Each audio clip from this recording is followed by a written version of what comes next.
నేను చెప్పే స్టాక్స్ కానీ ఇక్కడ చూపించే చార్ట్స్ కానీ ఇవన్నీ టెక్నికల్ లెవెల్స్ మాత్రమే.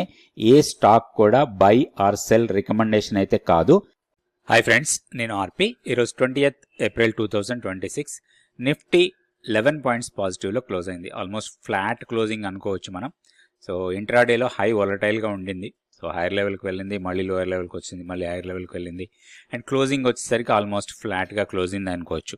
నిఫ్టీ 50 స్టాక్స్ చూద్దాం. నిఫ్టీ 50 స్టాక్స్లో మంచి పర్ఫార్మర్ అనుకోవచ్చు ఈరోజు ట్రెంట్, తర్వాత JSW Steel, State Bank of India, తర్వాత Asian Paints, Grasim, NTPC, Bajaj Finance, Eternal, IndiGo, Shriram Finance, Eicher Motors, ICICI Bank ఇవన్నీ పాజిటివ్గా ఉంటే నెగిటివ్గా క్లోజ్ అయిన దాంట్లో Jio Financial Services top loser, ఆ తర్వాత Hindalco, Tata Motor Passenger Vehicle, తర్వాత కోటక్ బ్యాంక్, బీఈఎల్లో కొంత ప్రాఫిట్ బుకింగ్ జరిగింది హైయర్ లెవెల్లో. అదేవిధంగా L and T, HDFC life, SL tech, Cipla, Wipro ఇవన్నీ కూడా నష్టాల్లో క్లోజ్ అయ్యాయి. నిఫ్టీ డైలీ క్యాండిల్స్టిక్ చార్ట్ ఇది. సో ఇక్కడ చూస్తే మనం నిన్న వీడియోలో ఏదైతే గతంలో వీడియో ఏదైతే ఉందో ఆ వీడియోలో అనుకున్నట్టుగానే ఈరోజు ట్రేడింగ్ లెవెల్స్ ఏవైతే ఉన్నాయో అవి పర్ఫెక్ట్గా మనకి వర్కౌట్ అయ్యాయి. ఇంకొకటి మనకి ఈరోజు గమనిస్తే హైయర్గా 24,480 వరకు వెళ్ళింది, కానీ క్లోజింగ్ వచ్చి 24,415 కన్నా కింద క్లోజ్ అయింది. ఇప్పుడు యాక్చువల్గా ఇప్పుడు 11 పాయింట్స్ మనకి పాజిటివ్గా చూపిస్తుంది. ఇది అడ్జస్టెడ్ ప్రైస్. రియల్గా మనం 330కి ఎగ్జాక్ట్లీగా 330 పిన్ పాయింట్లో చూస్తే మనకి నెగిటివ్లోనే ఉండింది. దాదాపుగా ఒక 10 to 12 పాయింట్స్ మైనస్లోనే ఉండింది. అయితే ఓవరాల్గా మాత్రం ఇప్పుడు రేంజ్ బౌండ్ ట్రేడింగ్ జరగడానికి ఎక్కువ అవకాశాలు ఉన్నాయి. ఇది పాజిటివ్ బయాస్ అనుకోవచ్చు. అండ్ మనకి రేపు వీక్లీ ఆప్షన్ ఎక్స్పైరీ ఉంది. కొంచెం కాషియస్ అప్రోచ్ ఉండాలి. ఈరోజు లాగానే కొంచెం వొలటైల్గా ఉండొచ్చు మార్కెట్. అయితే ఇక్కడ ఒకటి మనకి ఇప్పుడు లోయర్ లెవెల్లో మనకి సపోర్ట్ పాయింట్ ఈరోజు లోనే తీసుకోవచ్చు. ఈరోజు లో వచ్చి ఆల్మోస్ట్ మనకి 24,240 ఆర్ సమ్వేర్ ఎక్కడ ఉన్నాం 240. సో ఇది ఇమీడియట్ సపోర్ట్ లాగా ఉంటుంది. ఇది బ్రేక్ అయి కిందకు వస్తే మాత్రం 24,100. ఇది strong support point. Key level ఎలాంటి మార్పు లేదు, 23,740. దీనికన్నా పైన ఉన్నంత వరకు మనం బై అండ్ డిస్ మోడ్లో ఉండొచ్చు. అయితే ఇప్పుడు కొంచెం రెసిస్టెన్స్ పాయింట్ మనకి హైయర్ లెవెల్కి వెళ్తుంది. సో ఈరోజు హైనే మనం రెసిస్టెన్స్ అనుకోవచ్చు. 24,480 ఆర్ 490 లెవెల్స్ మొత్తం స్ట్రాంగ్ రెసిస్టెన్స్ పాయింట్ లాగా ఉంటాయి. ఫర్ ఎనీ రీజన్ ఈ లెవెల్ క్రాస్ అయితే మాత్రం 24,610 వరకు వెళ్ళొచ్చు. ఇది 100 డే ఎక్స్పోనెన్షియల్ మూవింగ్ యావరేజ్కి కొంచెం దగ్గరలో ఉంటుంది ఆ లెవెల్. సో ఇట్లా లెవెల్స్ చూసుకొని దాని ప్రకారం మనం ట్రేడ్ చేసుకోవచ్చు. ఇప్పుడు షార్టింగ్ గురించి ఎక్కువగా మనం ఆలోచించొద్దు. ఏదైనా డిప్స్ వస్తే అది బయింగ్ ఆపర్చునిటీ లాగానే తీసుకోవాలి. నెక్స్ట్ బ్యాంక్ నిఫ్టీ లెవెల్స్ చూద్దాం. సో బ్యాంక్ నిఫ్టీ లెవెల్స్లో పెద్ద మార్పులు లేవు. సేమ్ మనం గతంలో అనుకున్న లెవెల్సే. 55,430 మన key level. So key level ఎలాంటి మార్పు లేదు. ఇప్పుడున్న లెవెల్స్ ప్రకారం ఈరోజు కూడా హైయర్ లెవెల్లో కొంత సెల్లింగ్ వచ్చింది, ఒక కన్సాలిడేట్ అవుతూ ఉంది. సో ఇప్పుడు మనం చూడాల్సింది 57,160. ఇది స్ట్రాంగ్ రెసిస్టెన్స్ పాయింట్. ఈ లెవెల్ దగ్గరికి వస్తే మళ్ళీ కొంత పుల్ బ్యాక్ రావచ్చు. అగైన్ మన లోయర్ లెవెల్లో మంచి సపోర్ట్ పాయింట్ 56,050. దానికన్నా కిందకు వస్తే 55,920. ఇవి సపోర్ట్ పాయింట్స్ లాగా ఉంటాయి. ఇంట్రాడేలో ఏదైనా డిప్స్ వస్తే మాత్రం అది మనకి ఒక మంచి బయింగ్ ఆపర్చునిటీ లాగా ప్లాన్ చేసుకోవచ్చు బ్యాంక్ నిఫ్టీలో. నెక్స్ట్ మనం స్టాక్ ఫ్యూచర్స్ యాక్టివిటీ చూద్దాం. స్టాక్ ఫ్యూచర్స్ యాక్టివిటీ చూస్తే లాంగ్స్ బిల్డ్ అవుతున్నాయి. 63 స్టాక్స్ ఉన్నాయి. షార్ట్ బిల్డప్లో 128, long unwinding 15 stocks, short covering 10 stocks. So longs ఎక్కువగా బిల్డ్ అవుతున్న స్టాక్లో టాప్లో ఉంది నౌకరీ. 10% ఓపెన్ ఇంట్రెస్ట్ బిల్డ్ అయి ప్రైస్ పెరిగింది. దాంతోపాటుగా ఎన్టీపీసీ, విశాల్ మెగామార్ట్లో కూడా ఈరోజు పాజిటివ్ మూమెంటం చూసాం.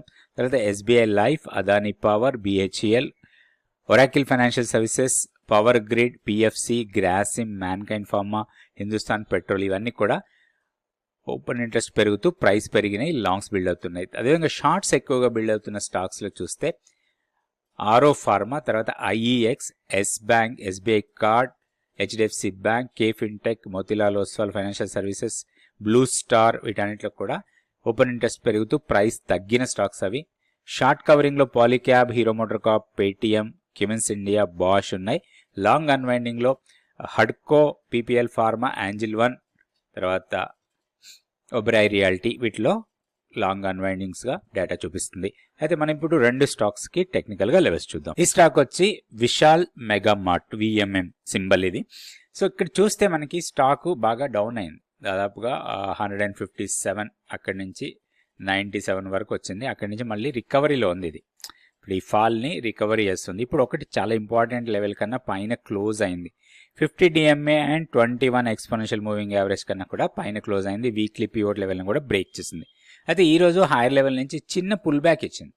ఈ హైయర్ లెవెల్లో ఈరోజు హై ఏదైతే ఉందో అది చాలా క్రూషియల్ లెవెల్. ఆల్మోస్ట్ మనకి 100 డే ఎక్స్పోనెన్షియల్ మూవింగ్ యావరేజ్కి దగ్గరగా ఉంటుంది. 120 రూపీస్ దగ్గర మాత్రం కొంత రెసిస్టెన్స్ ఫేస్ చేసింది. ఇప్పుడు దీంట్లో ఒక బ్రేక్అవుట్ ట్రేడ్ కోసం ప్లాన్ చేసుకోవాలి.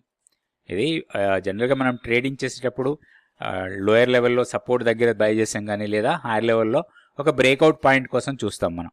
ఒక స్ట్రాంగ్ బ్రేక్అవుట్ ఇస్తే మాత్రం ఈ లెవెల్ని నెక్స్ట్ మనకి సప్లై కొంచెం దూరంలో ఉంది. 127 నుంచి 129 దగ్గర సప్లై ఉంది. దానికన్నా పైకి వెళ్తే 133 దగ్గర 200 డే ఎక్స్పోనెన్షియల్ మూవింగ్ యావరేజ్ ఉంది. సో ఇవి కొంచెం మనకి ప్రాఫిట్ బుకింగ్ ఏరియాస్ లాగా ఉంటాయి. 133 నుంచి 135 ఆ లెవెల్స్ కొంచెం మనకి రెసిస్టెన్స్ పాయింట్స్. ఇన్ బిట్వీన్ ఇక్కడ సప్లై ఉంది కాబట్టి ఇక్కడ కూడా కొంత ప్రాఫిట్ బుకింగ్ జరగచ్చు. సో దీంట్లో ఒక ఆపర్చునిటీ కోసం చూడాలి, ఒక బ్రేక్అవుట్ ట్రేడ్ కోసమే ప్లాన్ చేయాలి. దీంట్లో ఒకవేళ ఇక్కడ నుంచి చిన్న పుల్ బ్యాక్ ఇస్తే మాత్రం 50 DMA మనకి స్ట్రాంగ్ సపోర్ట్ లాగా ఉంటుంది. 114 రూపీస్ అది. సో ఆ లెవెల్ కూడా మనకి ఇంపార్టెంట్ లెవెలే. ఇట్లా రెండు లెవెల్స్ మనకి 120 బ్రేక్అవుట్ లెవెల్ కానీ లేదా పుల్ బ్యాక్లో 114 ఈ రెండు లెవెల్స్లో మనం లాంగ్ ఎంట్రీ కోసం ప్లాన్ చేయొచ్చు. 107 ఇది crucial level. So 107 monthly pivot and all moving average కన్నా బిలో లెవెల్ ఇది. ఈ లెవెల్ కన్నా కిందకి వెళ్తే మాత్రం ఫర్దర్గా వీక్నెస్ రావచ్చు స్టాక్లో. ఇట్లా లెవెల్స్ చూసుకొని దీంట్లో మనం ట్రేడ్ ప్లాన్ తయారు చేసుకోవచ్చు. నెక్స్ట్ ఇంకొక స్టాక్ చూద్దాం. ఈ స్టాక్ వచ్చి పవర్ గ్రిడ్. సో మన డేటాలో కూడా ఇది లాంగ్స్ బిల్డ్ అవుతున్న స్టాక్లో లిస్ట్లో వచ్చిన స్టాకే ఇది కూడా. సో దీంట్లో ఒకటికి మనకి 320 నుంచి 322 సప్లై ఏరియా. సో ఆల్మోస్ట్ ఈరోజు బ్రేక్ చేసింది, కాకపోతే క్లోజింగ్ మాత్రం దానికన్నా పైన కాలే. దీంట్లో కూడా మనం ఒక బ్రేక్అవుట్ ట్రేడ్ కోసమే ప్లాన్ చేయాలి. సో ఒకటి 322ని బ్రేక్ చేస్తే మాత్రం హైయర్ లెవెల్కి వెళ్ళొచ్చు. ప్రీవియస్ సప్లై అరౌండ్ 335, తర్వాత 350, 345, 345 రెండు లెవెల్స్ రెసిస్టెన్స్ పాయింట్స్. సో ఇక్కడికి వచ్చినప్పుడు కొంచెం ప్రాఫిట్ బుకింగ్ చేయొచ్చు. అయితే ఒకటి దీంట్లో 2 టైప్స్ ఆఫ్ ప్లాన్ చేసుకోవచ్చు. ఒకటి బ్రేక్అవుట్ ట్రేడ్ కోసం చూడాలి, 322ని బ్రేక్ చేస్తే లాంగ్ ఎంట్రీ తీసుకోవచ్చు. ఇంకొకటి పుల్ బ్యాక్, ఏదైనా ఇక్కడ నుంచి చిన్న కరెక్షన్ వచ్చి మళ్ళీ 311 దగ్గరికి వస్తే మాత్రం ఇక్కడ కూడా మనం ఎంట్రీ పాయింట్ తీసుకోవచ్చు. 297 ఇది క్రూషియల్ లెవెల్. ఒకటి మంత్లీ పివోట్, దాంతో పాటుగా 50 డే సింపుల్ మూవింగ్ యావరేజ్. దీనికన్నా కిందకు వెళ్తే మాత్రం ఈ స్టాక్లో వీక్నెస్ రావచ్చు. సో ఈ లెవెల్స్ చూసుకొని దీంట్లో ఒక లాంగ్ ఎంట్రీ కోసమే ప్లాన్ చేయాలి. అంటిల్ అన్లెస్ 297 కన్నా కిందకి వెళ్తేనే మనం ఒక షార్ట్ ఎంట్రీకి కూడా దీంట్లో ప్లాన్ చేయొచ్చు. సో ఈ లెవెల్స్ చూసుకొని దాని ప్రకారం మనం ట్రేడ్ చేసుకోవాలి. సో ఈ లెవెల్స్ ఎట్లా చూడాలి, క్యాండిల్ స్టిక్స్ ఏంటి, ప్యాటర్న్స్ ఏంటి, డిమాండ్ సప్లై, ఇట్లాంటివన్నీ కూడా మీరు నేర్చుకోవచ్చు. మీకు నేర్చుకోవాలనే ఇంట్రెస్ట్ ఉంటే మా వాట్సాప్ నెంబర్ని కాంటాక్ట్ చేయండి. Thank you so much for watching this video. Only మనం టెక్నికల్గా లెవెల్స్ చూసాం, మన స్కానర్లో వచ్చినాయి. ఇవి టెక్నికల్గా ఒక ముల్లిష్ మొమెంటంలో ఒక స్టాక్ని తీసుకొని వాటికి టెక్నికల్ లెవెల్స్ చూసాం. ఇవి మాత్రం ఎలాంటి బై సెల్ రికమెండేషన్స్ అయితే కాదు. మీరు ఏదైనా ఒక ఈ స్టాక్స్లో కానీ ఎనీ స్టాక్స్లో ఇన్వెస్ట్మెంట్ చేయాలన్నా లేదా ట్రేడింగ్ చేయాలన్నా కానీ మీ పర్సనల్ ఫైనాన్షియల్ అడ్వైజ్ని కాంటాక్ట్ చేసుకోవచ్చు. Thank you so much for watching this video.